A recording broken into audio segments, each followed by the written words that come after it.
दोस्तों रियाजुल जन्नत में अल्हम्दुलिल्लाह जन्नत में ज़िंदगी में अल्लाह पाक ने भेज दिया।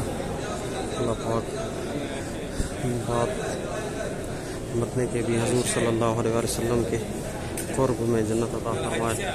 ये सुकून हज़रत आयशा सिद्दीक़ा रज़ियल्लाहु अन्हा जहाँ पर दुआएं कबूल होती हैं, ये वो जगह है। ये मिंबर जहाँ आप सल्लल्लाहु अलैहि वसल्लम नमाज पढ़ाया करते थे, यहाँ पर आप सल्लल्लाहु अलैहि वसल्लम के कदम थे और यहाँ भी सजदे की जगह है। ये मिंबर रसूल सल्लल्लाहु अलैहि वसल्लम।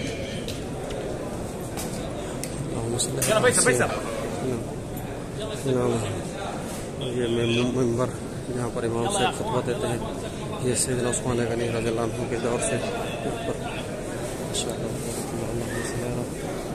हबीबी सैयदना मोहम्मद